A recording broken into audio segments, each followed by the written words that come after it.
Добрый вечер. В эфире программа «Не пропусти главное». Все мы являемся налогоплательщиками, и у каждого из нас есть важная обязанность уплачивать установленные законом налоги и сборы.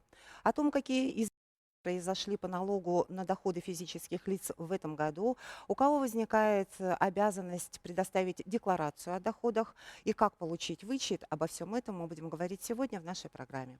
Мы, как всегда, работаем в прямом эфире. Телефон в студии 42 38 97. У вас есть возможность задать свой вопрос гостям студии. Добрый вечер. Итак, начнем с самого главного. Какие же изменения произошли в этом году, в 2016 году, по налогу на доходы физических лиц? О чем мы должны все знать? Ну, если вы продали Имущество. квартиру, дачу, земельный участок, комнату, в этом случае у вас возникает доход налогооблагаемый и ставка налога 13%.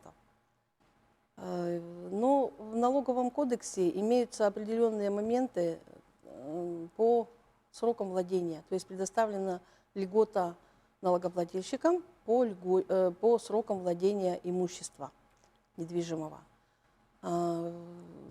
Установлено с 2016 года срок владения имущества 5 лет. Об этом очень много говорится в настоящее время. Но если иное не установлено законом субъекта, законом о Республике Саха-Якутия о налоговой политике, в 2016 году установлен срок владения 3 года. Поэтому всем гражданам не надо беспокоиться по сроку владения. Если у вас квартира или комната, ну, недвижимость, общими словами сказать, принадлежит на праве собственности 3 года и более, в этом случае вам не надо уплачивать налог и не надо заполнять и сдавать декларацию по форме 3 НДФЛ. Как же мы смотрим срок владения имущества? Ну, во-первых, это правоустанавливающие документы на квартиру, ну, на недвижимость, дата срока, вы дату можете посмотреть в свидетельстве о регистрации права на недвижимое имущество. Если вы определили, что срок владения у вас менее 3 лет, в этом случае у вас возникает обязанность по представлению налоговой декларации. Далее мы расскажем порядок действия в этих случаях. Ну, во-первых, нужно рассчитать налог. Для расчета налога, то есть доход, который вы получили от продажи, вы вправе уменьшить на имущественные вычеты. И на примере я расскажу, каким образом это можно сделать. У нас вот налог на доходы физических лиц, сумма дохода от продажи минус имущественный вычет. Вы берете этот имущественный вычет по выбору. Он может составлять 1 миллион рублей, если у вас нет документов по покупке этого жилья, например. Или он может составлять сумма расходы по приобретению этого имущества. То есть вы выбираете самостоятельно. Ну, например, у вас нет документов, подтверждающих покупку этого жилья. В этом случае берем простой пример. Налог на доходы физических лиц рассчитываем 2, ну, например, 2 миллиона, сумма дохода от продажи. Мы отнимаем необлагаемую базу имущественный вычет 1 миллион рублей. Помножаем на 13%. То есть это ставка налога на доходы физических лиц. И у нас возникает налог на доходы физических лиц равным 130 тысяч рублей к уплате. И второй пример. Если у вас куплена комната за 700 тысяч, вычет вы можете получить, но не, 1 миллион рублей, но не более от суммы дохода, которую вы получили от продажи. Значит, у вас составляет вычет 700 тысяч рублей. Помножаем на 13%, у нас налог на доходы будет 0. И второй момент, если сумма дохода от продажи уменьшается на расходы по приобретению этого имущества.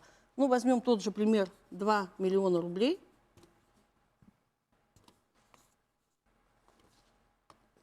И вы купили эту квартиру за 1,5 миллиона рублей. и у вас есть документы, которые подтверждают это. В этом случае у вас уже налог будет составлять 13%, ой, извините, 65 тысяч рублей. То есть разница видна, явная. Наталья Валентиновна, скажите, пожалуйста, а сумма дохода от продажи, она чем-то должна подтверждаться, да? Допустим, в договоре купли-продажи обозначена сумма, которая ниже кадастровой стоимости. В этом случае это как? До 2016 года сумма дохода от продажи у нас определялась по договору купли-продажи. Но с 2016 года, если у вас идет сделка приобретения 2016 года и далее продажа, в этом случае, если сумма по договору купли-продажи у вас будет меньше, чем кадастровая стоимость, умноженная на коэффициент уменьшающий 0,7, в этом случае налоговая база будет немножко по-другому рассчитываться. Я хочу показать на примере. Да, пожалуйста.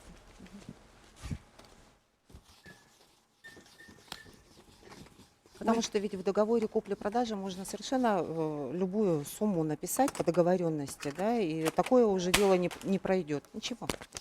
Ну, например, в договоре у нас указано договор продажи, да, вот так напишу я, договор продажи, и у нас будет указана сумма 2 миллиона рублей. Форма действует с 2016 года. А кадастровая стоимость, которая нам передается с Росимущества, с Роснедвижимости на 1 число каждого года, то есть на 1 января 2016 года, кадастровая стоимость этой квартиры 4 миллиона рублей. В этом случае мы рассчитываем налоговую базу. И берете за основу 4 миллиона, да? Да, 4 миллиона рублей. Но у нас имеется уменьшающий коэффициент, то есть 70% от кадастровой стоимости помножаем на 0,7 и определяем налоговую базу по налогу на доходы физических лиц. Она будет составлять 2 миллиона 800. Видите? Ощутимая, существенный да? такой, да? И от этой суммы уже рассчитываем налог на доходы. То есть формула та же. Налог на доходы физлиц равняется 2 800, 2 миллиона 800 минус, ну, имущественный вычет 1 миллион рублей. Если документов нет. И умножить на 13. Это я, да. Помножим на 13%, и у нас сам налог составляет 234 рубля к уплате. А скажите, пожалуйста, должен ли гражданин сам самостоятельно обязательно рассчитывать этот налог? Ведь многим, наверное, это не под силу. Приходят же уведомления. Так, да, ну, налоговая инспекция, да, направляет налогоплательщикам гражданам, которые реализовали то или иное имущество, уведомление, да, о том, что необходимо представить налоговую декларацию. И граждане в этом случае, уже получив уведомление, должны представить декларацию. Декларацию Но они заполняют да, самостоятельно. мы рекомендуем гражданам не ждать данное уведомление. Да? То есть каждый гражданин должен исполнить свою обязанность. И в том случае, если он знает, что продал имущество, которое у него в собственности менее 3 лет, да, или сдал в аренду гараж, квартиру, ну, получил какой-либо доход, да, Он от обязан которого просто он не сделать заплатил налоги, он обязан представить налоговую декларацию самостоятельно. Хорошо. У нас есть уже телефонный звонок. Давайте послушаем телезрителей. Пожалуйста, говорите, вы в прямом эфире. Добрый вечер. Здравствуйте, Георгий, житель города Якутска. У меня такой вопрос по долевым части. Вот у нас квартира была приобретена в 2015 году, есть договор. Также мы сделали ремонт, потратили, значит, у нас понесли расходы. Хотел бы я узнать, при продаже ремонт входит в расходную часть? Лариса Вячеславовна. Значит, квартира была в 2015 году приобретена. Сейчас необлагаемый как идет? 15 год и 5 лет или 3 года? Да, только что об этом говорили, но видите, надо, видимо, тут более четко сказать, Еще раз вот сказать, по поводу года 3-5 осталось. лет, да? Хорошо. Пожалуйста. Ну, что касается приобретения вашего имущества, здесь нужно обратить внимание на следующее. Если это договор долевого участия в строительстве, то все материалы, документально подтвержденные, мы принимаем в расходную часть. Единственное, хочу заметить, что не принимаются в расходы это те материалы, которые прописаны в налоговом законодательстве. Есть перечень материалов. Это могут быть вообще сантехнические материалы, затем межкомнатные двери. И что касается, допустим, при продаже долевого участия, вы можете заявить эти материалы в расходную часть. Есть второй момент. При приобретении готового жилья, либо квартиры, либо жилого дома, вы уже не имеете права заявить расходные материалы при продаже, потому что вы приобрели уже готовое жилье. Это касается только квартир, которые продаже, приобретены в черновом варианте, Черновом, то, что черновом, да, чаще договор, всего да, сейчас это долевое случается. участие в строительстве. То есть надо обязательно сохранять все чеки, Документально подтвержденные, да. Если по договору долевого участия, да, получается, нет предусмотрено, что сдается квартира в черновом варианте, в данном случае расходные однозначно не будут включены. Только если в договоре прямо предусмотрено, что квартира сдается в черновом Вот варианте. это надо учитывать и просто внимательно читать договор. Да. И вот мы как раз более подробно хотелось бы остановиться, да? Ну вот Наталья далее, то есть мы рассчитали здесь 3-5 лет налог вот на доходы не надо, налог на доходы физических лиц не надо путать с имущественными налогами. Имущественные налоги, да, рассчитывает налоговый орган. По налогу на доходы физических лиц это обязанность налогоплательщика. То есть продажа имущества, если он продал имущество, которое принадлежит ему в собственности менее 3 лет, 3 года и более мы не берем, менее 3 лет в этом случае налогоплательщик обязан представить налоговую декларацию не позднее 30 апреля года, следующего за годом продажи. Если продал в 2015 году, обязанность представить декларацию у него возникает не позднее 30 апреля 2016 года. Ну вот время как раз приближается. 30 апреля должны сдать декларацию. Если получилась доходах. сумма к уплате, это уже третий шаг, возникает сумма к уплате, то тут свой срок, не позднее 15 июля, за годом сдачи декларации, да, за годом продажи, он обязан уплатить налог. Я добавлю, да? Да, пожалуйста. Я бы хотела добавить еще, Наталью Валентиновну, что обязанность по представлению декларации, она существует для тех лиц, которые продали имущество, продали транспорт, продали иное какое-то имущество, земельные участки, получили доходы от аренды, доходы в виде призов, доходы при налогообложении которых не были удержаны налоги. То есть категории лиц, они достаточно большие, широкий список этих физических лиц. И на самом деле статья «Уплачивать налоги» закреплена у нас конституционно, да, в 57-й статье Конституции Российской Федерации. И поэтому мы бы хотели пригласить всех налогоплательщиков физических лиц в свои инспекции по месту жительства, чтобы они исполнили свой конституционный долг. И так как срок 30 апреля выходной день в этом году, то срок представления налоговых деклараций формы 3 НДФЛ переносится на 4 мая. То есть первый рабочий день после окончания майских праздников. Давайте еще телезрителям дадим возможность задать вопрос. Пожалуйста, говорите, вы в прямом эфире. Алло, здравствуйте. Добрый вечер. Всех приветствую, поздравляю с прошедшим весенним праздником 8 марта. Спасибо. Северо-Книльского района. А у меня два вопроса. Первый вопрос насчет земельного налога. В прошлом году я продал земельный участок в городе Якутске и через полгода аннулировали договор купли-продажи. Ну, фактически у меня от дохода как бы налог нет, но на сегодняшний день я получаю уведомление подойти в налоговую инспекцию. И второй вопрос, транспортный налог. У меня 2 автомашины. 4 года назад я купил, потом позапрошлом году купил, но уведомления не получал, поэтому в прошлом году обратился в налоговую инспекцию. Я вот закон-то вышел, что человек сам должен подойти в налоговую и чтобы спать спокойно, да? Поэтому обратился в налоговую, а там сказали, в базе мои перенесите. А я хочу оплатить налоги. Как быть? Хорошо, спасибо. Кто ответит? Спасибо. Ну, что касается продажи земельного участка, если у вас все-таки сделка считается недействительной, в вашем случае нужно будет подойти к нам при наличии документально подтвержденных расходов, то есть вы должны нам подтвердить, что на самом деле сделка не была Аннулирована. то есть сделка была аннулирована. Просто достаточно нужно будет пояснение от вас получить с приложением документов подтверждающих. И второй по транспортному. По отлично, транспортному по налогу, да? транспорту. Мгм. Здесь, ну я как понял, налогоплательщик зарегистрирован в другом УЛУСе, да? Да, Вилюйский. Ага, да, Вилюйский ЛУС. Транспортный налог у нас оплачивается по месту постановки на учет транспортного средства, да, и в налоговую инспекцию регистрирующие органы, в данном случае орган регистрации транспортных средств ГИБДД, предоставляет сведения в налоговую инспекцию, да, и в том случае, если налогоплательщик говорит, что 4 года назад приобрел машину, но ждет уведомления. ждет уведомления, да, в данном случае ему надо самостоятельно обратиться с заявлением в налоговый орган, да, в данном случае налоговый орган истребует документы из регистрирующего органа.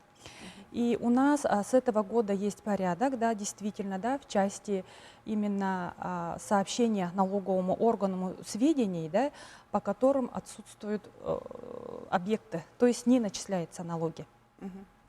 В данном случае вот налогоплательщик самостоятельно сообщит нам, сведения мы затребуем в налоговую То есть инспекцию. надо понять, что не надо ждать уведомлений, да, если ты знаешь, что ты продал транспортное средство, надо пойти и снять просто с учета, чтобы в налоговой все было чисто. А знаете, а почему возникает иногда такая ситуация, когда органы ГИБДД, они очень долго передают вот эти сведения, и человек, который уже продал, скажем, год назад машину, вдруг через 1,5-2 года получает уведомление на налог.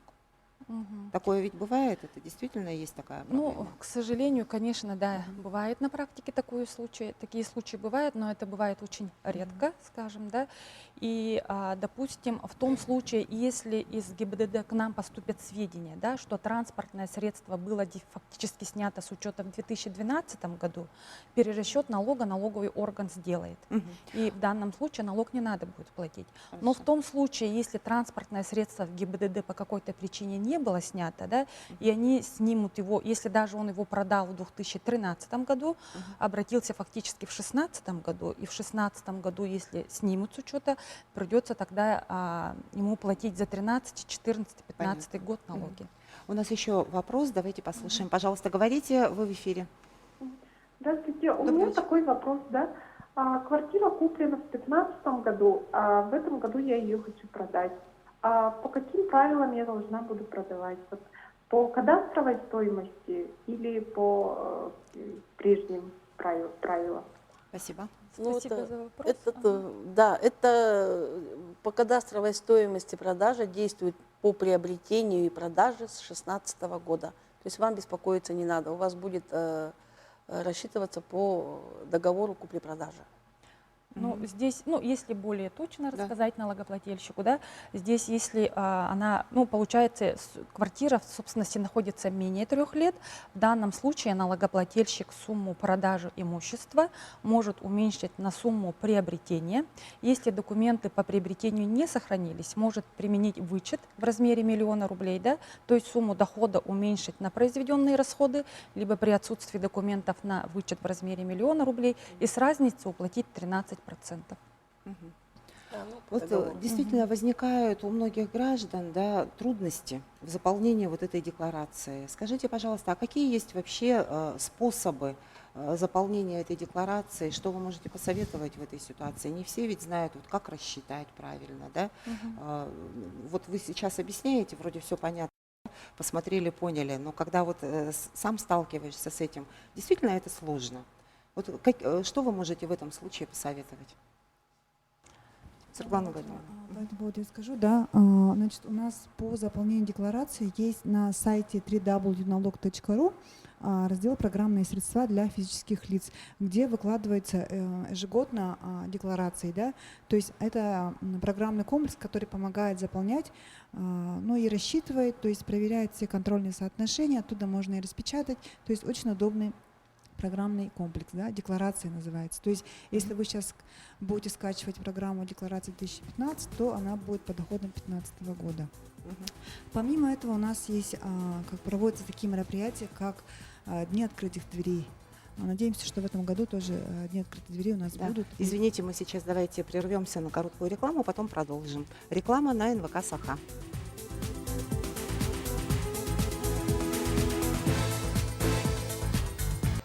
В эфире программа «Не пропусти главное», и мы говорим об изменениях в налоговом законодательстве, о декларациях на доходы физических лиц.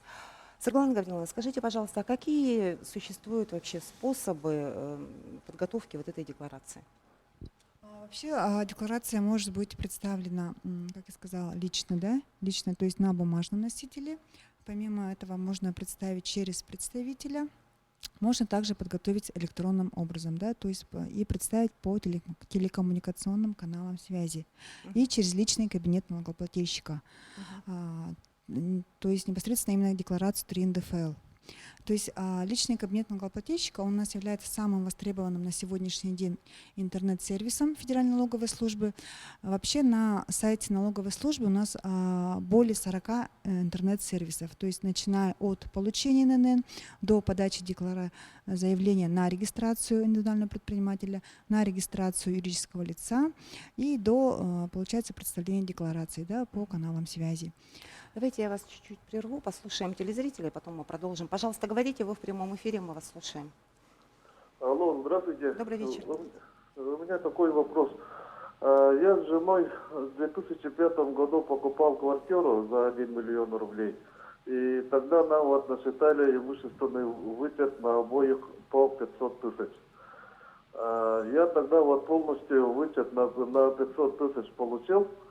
А потом в 2011 году мы купили квартиру по ипотеке. Я могу сейчас претендовать на дальнейший имущественный вычет? И второй вопрос по этому же самому вычету. Жене тогда вот вычет сделали на 350, примерно на 350 тысяч рублей. А потом она ушла по уходу за ребенком и вычет недополучила. Но тогда вот мы покупали вот жилое помещение на селе, и Нюрбинская инспекция тогда нам на дальнейший вычет сказала, что чтобы вот перезаключали договор с собственником. Да, спасибо. Вопрос понятен же, да? Два вопроса тут. Кто ответит? Ну, здесь спасибо за вопрос. Здесь получается такой ответ. В части того, что налогоплательщик, да, в 2005 году получил вычет, у нас вычет до 2008 года, 8 же год был, да, составлял с 1 миллиона рублей. В данном случае, как граждане, состоящие в браке, они разделили данный вычет, и каждый вычет получил по 500 тысяч рублей.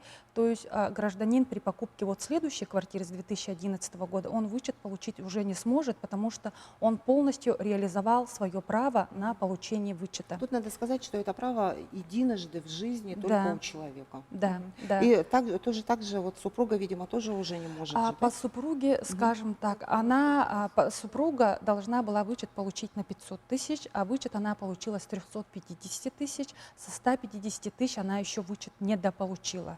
В данном случае она сейчас может представить налоговую декларацию. На сегодня она может либо декларацию представить за 2013 год, либо за 2014, либо за 2015 по своему желанию, когда она уже вышла с декретного отпуска, да, и дополучить вычет с этих 150 тысяч рублей.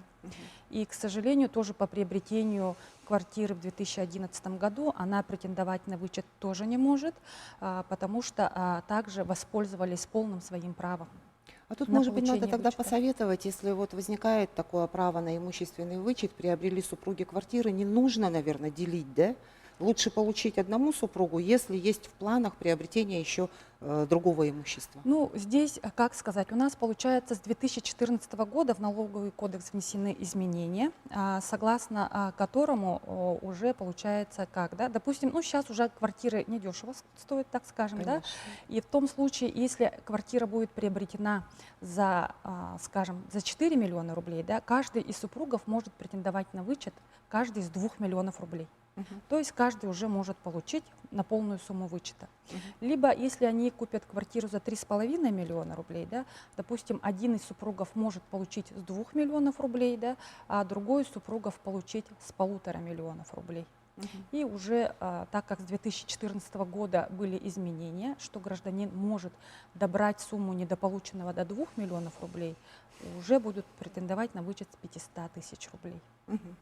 Светлана Гавриловна, вот по поводу личного кабинета, это все хорошо, конечно, замечательно, но, к сожалению, интернет есть не везде. И вот я хочу следующий вопрос задать, да, вот северные арктические улусы, да, каким образом им подавать декларацию? Ну, там, наверное, есть представители, ну, тоже налоговые службы, да, но тут возникает еще другой вопрос. Кто-то прописан, допустим, в улусе, а проживает в городе, скажем, с детьми, да, вот куда им следует подавать эту декларацию?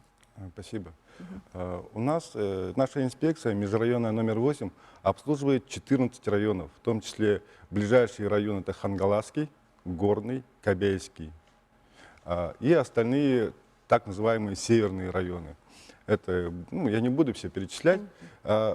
14 тормов. В каждом районе находятся территориально обособленные рабочие места наши. И 15-й оперзал находится по адресу город Якутск, Дзержинского, 22, дробь 7. То есть те налогоплательщики, удобство налогоплательщиков в чем заключается? Они могут непосредственно обратиться в наше отделение в райцентрах и непосредственно в городе Якутске. То есть если им удобно, они здесь находятся в отпуске или проездом, либо зимником, там, или как, то они могут обратиться к нам сюда по предоставлению декларации. Вот. Режим работы у нас такой же, как и по всей России, одинаковый для всех инспекций. Способы предоставления Светлана Гавриловна очень подробно рассказала. То есть и в связи с тем, что наша специфика нашей инспекции несколько отличается от, допустим, загруженности межрайона номер 5, да, ну это не секрет, как говорится, да, то наши инспектора, они как бы, ну, чисто как по-деревенски могут немножко более подробно объяснить. Ну, это потому что в районных центрах наших они все равно все знакомые друг другу. Допустим, То есть нужно обращаться и все объяснять, не стесняться, расскажут. обращаться и получить подробную консультацию. Спасибо. У нас телефонный звонок, пожалуйста, говорите, вы в эфире, мы вас слушаем. Борис Михайлович Плужков, Здравствуйте. пенсионер. Я вот считаю, знаете, два вопроса всего, давайте два слова. Нужно, значит, подоходную ставку не у чиновников, не у депутатов сделать такую же, да, вернее, не такую, как у рабочего класса, а сделать во много раз повыше, понимаете? Суммы-то, говорится, не одинаковые. Чем больше сумма, значит, подоход должен быть повыше. Я имею в виду не 13%, а гораздо намного выше. Вот это будет справедливо, это будет, как говорится, ну, одним словом, справедливо. Ну, хорошо, тоже мнение. Скажите, пожалуйста, а какая существует ответственность за непредоставление вовремя декларации на доходы? Я отвечу. За непредставление налоговой декларации, в принципе, не только по налогу на доходы физических лиц, но и по другим налогам предусмотрены ответственности по статье 119 Налогового кодекса. Это 5% от суммы налога, подлежащего к уплате, за каждый месяц просрочки по сдаче декларации. То есть, если мы говорим про декларации 2015 года, если физическое лицо сдаст декларацию в мае, то 5% от суммы налога, который начислен по этой декларации. То есть, соответственно, чем дальше вы от срока сдаете декларацию, Да, тем если больше учитывать, штраф, что вот очень соответственно, большие суммы, то эти 5% это потом обрастает. И в конечном итоге какова вообще процедура задолженности? Ну так, чтобы уже все было понятно, куда дальше. Ну, если налогоплательщик не произведет оплату начисленного налога по установленному сроку, в его адрес будет направлено первоначальное требование, в котором будет ему также добровольно предложен срок на погашение этой задолженности. Если в дальнейшем он, ну, так скажем, не отреагирует, не произведет оплату, материалы будут направлены в судебные органы. Тут имеется в виду, что порядок взыскания здесь только судебный. Будет выдан судебный приказ, который в дальнейшем будет передан в службу судебных приставов, и дальнейшее взыскание уже будет производиться службой судебных приставов. Ну, здесь у налогоплательщика сразу возникает дополнительные проблемы. Это то, что ему будут начислены пени на эту сумму. Судебные приставы будут взыскивать с него дополнительные 7% исполнительного сбора. Вероятность ограничения выезда за пределы Российской Федерации, потому что суммы подоходного налога все-таки они побольше. Поэтому здесь лучше не доводить до этого состояния. А сколько, например, нет такой, ну, есть, наверное, такая статистика, сколько дел находится уже в судебном производстве? И какие там суммы? Конкретно по подоходному налогу как бы такой статистики нет, а в общей сложности за прошлый год налоговой инспекции было подано более 25 тысяч материалов на взыскание в судебном порядке. И кому-то уже не разрешили выехать за пределы республики? Да, уже Я очень... уже не говорю там за границу, а за пределы республики даже. За пределы республики нет. Это ограничение накладывается службой судебных приставов на выезд за пределы Российской Федерации. Это очень действенная мера. И достаточно много людей уже лишились, так сказать, отпуска благодаря этой Когда мере. снимали их буквально с рейса где-то в Москве. Они просто не проходили таможню. Да. Нет, а люди... У нас еще телефонный звонок. Давайте, да, Лилия Федоровна, чуть позже. Пожалуйста, говорите. Алло, добрый день. Здравствуйте. У меня такой вопрос. Я 3 года назад приобрел недвижимость за 4,5 миллиона. Я индивидуальный предприниматель. Оплата была произведена с моего расчетного счета. Но когда я обратился за вычетом, мне сказали, что индивидуальным предпринимателем вычет не делается. Если мне не делается, то половина стоимости почему мне не делают? Спасибо Да. за вопрос. Здесь в данном случае от чего надо исходить? У нас есть несколько систем налогообложения в налоговых правоотношениях. Да? Здесь имущественный вычет по приобретению квартиры могут получить только те налогоплательщики, которые уплачивают налог на доходы физических лиц. В том случае, если индивидуальный предприниматель оплачивает другие виды налогов, чем налог на доходы физических лиц, к сожалению, в данном случае он вычет получить не может. А в том случае, если данное имущество зарегистрировано совместно с супругой данного гражданина, да, в данном случае, если супруга работает и уплачивает налог на доходы физических лиц, она в своей доле на вычет может претендовать. Ну вот раз уж мы начали говорить о вычетах, эта тема очень многих интересует, вот имущественные вычеты. Вообще сколько существует видов вычетов? Социальные вычеты, стандартные вычеты. Расскажите чуть подробнее об этом и о том, как их можно получить, эти вычеты. Ну, у нас вообще в налоговом кодексе есть такие виды вычета, как стандартный налоговый вычет, социальный налоговый вычет, имущественный налоговый вычет и инвестиционный налоговый вычет, который внесен только с 2016 года. Да? Но мы часто рассказываем, да, телезрителям, как можно воспользоваться вычетом, да, и поэтому остановлюсь, ну, если есть время, будет дополнительно расскажем, по изменениям, которые были в 2016 году. Изменения в 2016 году коснулись стандартного вычета в том случае, если у семьи есть ребенок-инвалид. В данном случае вычет увеличен до 12 тысяч рублей же, да? И данным вычетом граждане, мама ребенка, да, отец ребенка, либо опекуны-попечители могут воспользоваться до 18 лет.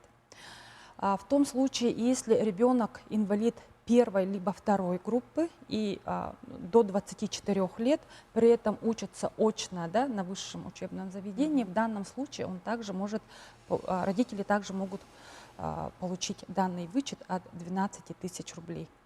Но вычет на первого ребенка стандартный, да, составляет 1400 рублей, на второго ребенка 1400 рублей, 3000 на третьего ребенка и на последующих детей по 3000 рублей. Но здесь на что я бы хотела обратить внимание, да, у нас часто, конечно, граждане, да, путают с тем, что, допустим, 1400 вычета мы должны получить заработной платы, да. Здесь вычет именно рассчитывается с 1400 13% не будет облагаться, да. Будет предоставлен стандартный вычет. Здесь какой пример можно привести? Да? Получается, общая сумма дохода 20 тысяч рублей, допустим, начислили заработную плату, да? У граждан, ну, имеется один ребенок у родителей, да. В данном случае, если родитель напишет заявление по месту работы, 1400 уже не будет облагаться налогом, а 18 600 будет облагаться 13%. То есть здесь вычет именно в размере с 1400 они получат 182 рубля, ну если 13% взять. Ну вот хотела бы на это обратить внимание. Кроме того, у нас изменения в части личного страхования граждан есть, да, по социальному налоговому вычету. Да, в случае, если граждане застраховали свою жизнь, да, лично свою жизнь застраховали, в данном случае они также могут претендовать на вычет, но это касается только выплат с 2015 года, только с 2015 года. Допустим, если они договор личного страхования заключили 2013 года, они на данный вычет претендовать могут только по суммам, которые начали оплачивать с 2015 года. Кроме того, ну, у нас есть социальные вычеты, да? Социальные вычеты есть у нас на образование, на лечение, на приобретение определенного перечня лекарственных средств. Ну вот это социальные виды налоговых вычетов. Здесь на что необходимо обратить внимание, да, что у нас в данном случае социальные вычеты, они ограничены суммой. Да? Максимальная сумма в совокупности может составлять сумму 120 тысяч рублей. Да? Хоть на обучение, хоть на лечение, хоть на приобретение лекарственных средств. Допустим, может быть такой случай, да, что обучается ребенок, оплачивают 50 тысяч за обучение, плюс прошли лечение, да, скажем так, на 50 тысяч, да, и еще сам налогоплательщик прошел лечение, а также ребенок получил лечение, да, и максимально у них расходы составили 150 тысяч рублей. Здесь они на полную сумму уже вычета претендовать не могут, уже они будут определяться, уже определяться сумма, и уже максимальная сумма, с которого они смогут получить вычет, это 120, то есть из 120 тысяч 13% могут получить. Но кроме того, у нас виды имущественных налоговых вычетов есть. По имущественным налоговым вычетам граждане могут его получить по двум правилам. Да? Первое правило – путем предоставления налоговой декларации, в том случае, если уже имущество приобретено. Да? И второе правило – могут получить путем предоставления заявления на выдачу налоговым органам уведомления на предоставление вычета. Данное уведомление налогоплательщик уже предоставляет своему работодателю, и работодатель ему уже заработную плату выплачивает в начисленном полном размере, без удержания налога на доходы физических лиц. Это вариант очень удобный на самом деле, да? Да, в этот вариант... И не нужно заполнять декларацию, не надо только заполнять заявительный характер, да? Заявительный характер также прикладывают все подтверждающие документы. И в том случае, если граждане уже продолжают получать имущественный вычет, да, в данном случае им повторно документы предоставлять не надо, только необходимо предоставлять документы вновь. Да, допустим, если они перешли на получение вычетов в части уплаты процентов по ипотеке, тогда они должны уже приложить документы уплаты по ипотеке, а все остальные документы прикладывать. Скажите, пожалуйста, если у людей вообще возникают какие-то вопросы вот касаемо вычетов, да, это очень многих интересует, куда они могут обратиться, где они могут получить, может быть, консультацию, или опять-таки это все можно посмотреть в интернете, или, может быть, можно обратиться в налоговую и получить там консультацию? Конечно, граждане могут получать консультацию в налоговой инспекции непосредственно, да. Также они могут со всеми этим материалом ознакомиться на сайтах налоговой службы www.налог.ру, а также граждане, которые подключены к личному кабинету, они в онлайн-порядке могут задать вопрос через электронный сервис «Личный кабинет налогоплательщика». Это, то есть, они экономят свое время, не стоят в очередях, да, и в онлайн-режиме они получают консультацию.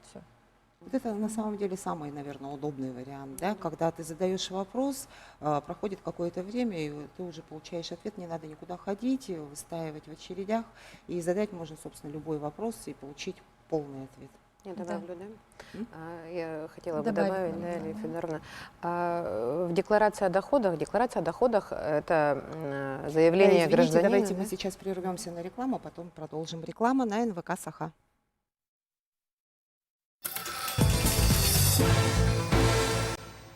Вы смотрите программу «Не пропусти главное», и мы говорим об изменениях в налоговом законодательстве. Марина Николаевна, вы вот хотели Да, дополнить, я хотела дополнить. Лилию Федоровну. Декларация является документом, заявлением своего рода, да, о полученных доходах и понесенных расходах. Поэтому о вычетах, о которых мы выше говорили, заполняется одна декларация. Да, то есть в одной декларации, в одном документе физическим лицом могут быть заявлены различные виды вычетов. И социальные на лечение, и на обучение, и на приобретение жилья. То есть все эти виды вычетов в одной декларации заполняются. Да? Далее, что бы я хотела сказать. Срок 30 апреля, который мы озвучивали, он для лиц, которые имеют обязанность по представлению декларации формы 3 НДФЛ. Да? То есть те, кто продали, сдали в аренду, получили призы и так далее. А для лиц, которые подают декларацию на налоговые вычеты, то есть заявляют свое право, установленное законом, этот срок не пресекательный, они в течение года, даже в течение, более того, в течение 3 лет они могут прийти и заявить свое право. Только в течение 3 лет. Да. 3 года Ну, в проходит, и рамках, уже право Не- это... нет, Нет? не утрачивается. Не утрачивается. Не Не утрачивается. утрачивается. Да. Давайте Да. послушаем телезрителей. Пожалуйста, говорите, вы в прямом эфире, мы Добрый вас вечер. слушаем. Значит, у меня Здравствуйте. вот такой вопрос. Я бюджетник, оформил ипотечный кредит с женой. Значит, почему вот мой работодатель не может оформить за меня вот налоговые вычеты? Это первый вопрос. Вот вы говорите про личный кабинет. В личном кабинете я должен, могу ли я оформить вот налоговые вычеты? Там ведь требуются оригиналы, то есть скан копии принимается или нет? И какие документы нужны вот для оформления налогового вычета на квартиру? Спасибо.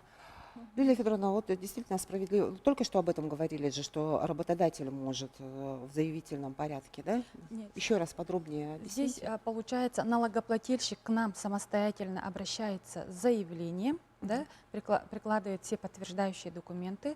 Налоговый орган выдает уведомление о праве использования имущественного налогового вычета. Данное уведомление налогоплательщик относит своему работодателю, и уже работодатель ему предоставляет данный имущественный вычет, то есть полностью начисленную заработную плату ему предоставляет. Не удел. То есть первоначально все равно нужно обратиться в налоговую Первоначально инспекцию. надо обратиться в налоговую По инспекцию. месту жительства. Да, по месту жительства. И второй вопрос, вот Поли- как раз по личному кабинету, да?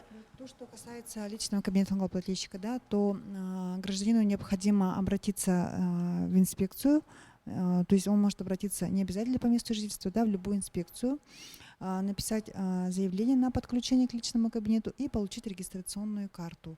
Затем он должен активизировать пароль полученный и на свой удобный, более удобный ему, да. Также он через личный кабинет может направить декларацию 3 НДФЛ с подтверждающими документами. Для этого ему прежде всего необходимо сначала то есть подключиться, да? Затем в личном кабинете получить усиленную неквалифицированную подпись. Для этого он выбирает один из способов. То есть первый способ это получается, он получает усиленную неквалифицированную подпись, которая будет храниться у него на компьютере, да? Либо второй способ это хранится на защищенном облаке ФНС России, да? То есть, как правило, второй вот выбирают больше, да, больше всего налогоплательщиков. И необходимо ему написать заявление, обратиться через сервис, обратиться в ФНС для получения документов в электронном виде. То есть наш сервис, да, личный кабинет, он с июля прошлого года получил статус официального. То есть все документы, направленные через личный кабинет, считаются равнозначными, как направленные лично на бумажном носителе, то есть имеют юридический статус. А где можно получить консультацию? Вот хорошо, вы сейчас все понятно рассказываете, да? Консультацию о том, каким образом можно зарегистрироваться в личном кабинете. Куда обратиться, чтобы рассказали? Вообще любой гражданин может обратиться в инспекцию по месту жительства, да. Помимо этого, вся информация необходимая по подключению у нас имеется на сайте www.nalog.ru. Необходимо зайти на интернет-сервис, найти личный кабинет налогоплательщика.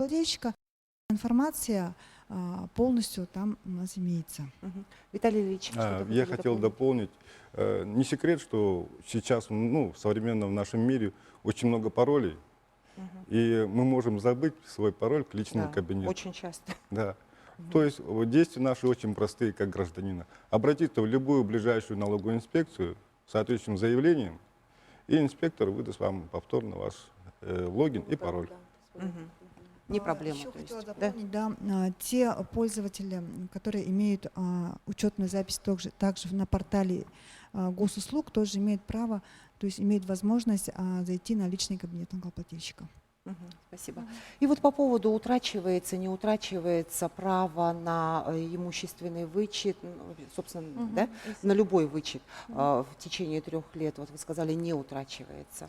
Ну, Как долго можно? Так, ну, чтобы было более понятно, Да. можно привести такой пример. Да? Граждане приобрели имущество в 2009 году, скажем так, да, и не успели подать налоговую декларацию на вычет. В данном случае они не утратили право за обращением за вычетом. Да? Они в данном случае, на сегодня 2016 год, они могут предоставить налоговую декларацию за 3 предыдущих года представления налоговой декларации. То есть при приобретенной квартире 2007 года они могут подать декларацию за 2015, за 2014 и за 2013 год. То есть за налогоплательщиком сохраняется, срок давности не ограничен. В любой момент Они просто можно. уже не могут представить декларацию за 2007, Да, за 2008 и за 2009 год. Вот Ближайшие это 3 года просто да, надо ближайшие понять, 3 да? года сроку обращения. А скажите, пожалуйста, если вот, допустим, гражданин приобретает квартиру вот в 2016 году, вот он ее приобрел, и тут же в этом же году он становится пенсионером. Как тут быть? Ну, вычетами? в данном случае здесь получается в том случае, если гражданин становится пенсионером в 2016 году, уже приобрел квартиру, да, в данном случае законодатель более льготирует данную категорию граждан, да, и они имеют предоставить декларацию за 3 предыдущих года. То есть они могут в следующем году, в 2017 году уже, да, представить декларацию за 2016 год, за 2015, за 2014 и за 2013 год. То есть глубина срока представления декларации составляет 4 года. А в том случае, если полностью сумму вычета недополучит, и при этом данный гражданин не устроится на работу, да, к сожалению, он уже получит ту сумму, которую он уже получил. Но в том случае, если он через 3 либо 4 года устроится на работу, и в этом случае он уже в следующем периоде может обратиться за остатком имущественного вычета. А скажите, пожалуйста, а если квартира была приобретена, скажем, по сертификату, есть же субсидии из средств материнского капитала, то тут как рассчитывается вычет, имущественный вычет?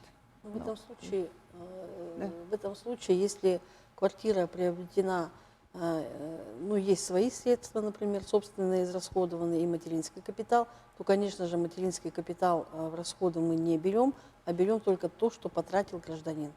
Вот эта сумма, она подлежит, то есть может претендовать на имущественный вычет. Только собственные средства. Который был фактически А все уплачен субсидии, подоходный налог. все субсидии там с бюджетной организации у нас предоставляют, или вот материнский капитал, ну, конечно же, вычет на это не предоставляется. А скажите, пожалуйста, имущественный вычет при строительстве частного дома, тут какие подтверждающие документы необходимы? При строительстве индивидуального жилого дома необходимы следующие документы. Во-первых, это должно быть документ о выделении земельного участка под индивидуальное жилищное строительство, затем документально подтвержденные расходы, то есть, грубо говоря, начиная от гвоздика, да, и кончая кровлей. То есть газификация, электрификация и вот эти вот все расчетные, то есть планировочные вот эти вот все расходы, они тоже включаются в затратную часть. За имущественным налоговым вычетом налогоплательщик имеет право обратиться в том случае, если имеет на руках свидетельство о праве собственности на земельный участок и свидетельство о праве собственности на жилой дом, то есть на объект, который он возвел. Ну, сначала вы сказали, что необходим документ о выделении земельного участка. Это тоже обязательно, если Это есть, обязательно, а если конечно. есть свидетельство регистрации собственности? ну, предположим, он купил этот земельный участок голый, без жилого дома или без какого-то там строения, он имеет право, то есть возводить на этом земельном участке свой индивидуальный жилой дом. И хочу еще добавить, что... Простите, а вот эта сумма, она не засчитывается на приобретение земельного Да, участка? она включается в расходную часть. Включается. Да. И документально подтвержденные расходы, хочу заметить, должны быть в подлинном варианте представлены.